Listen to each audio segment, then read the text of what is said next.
বেনারসের প্রথম দিনে আমরা অলোকনন্দা ভাগীরথী ক্রুইজ করে ৮৪টা ঘাট দর্শনে বেরিয়েছিলাম। এই ক্রুইজ আমরা অনেক দিন আগেই বাড়ি থেকে বুকিং করে গিয়েছিলাম।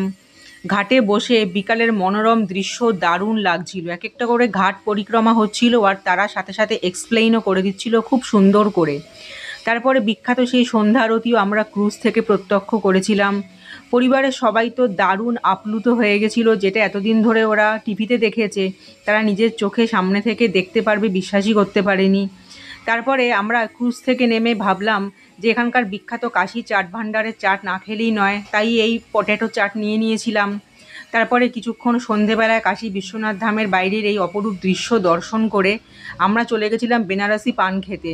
সবাই এখানকার বেনারসি পানের ভীষণই প্রশংসা করে, কিন্তু আমি পার্সোনালি বলতে গেলে আমার খুব একটা ভালো লাগেনি, অতিরিক্ত মিষ্টি। কি জানি বেনারসি পান হয়তো এরকমই হয়, তবে তোমরা কিন্তু অবশ্যই ট্রাই করো।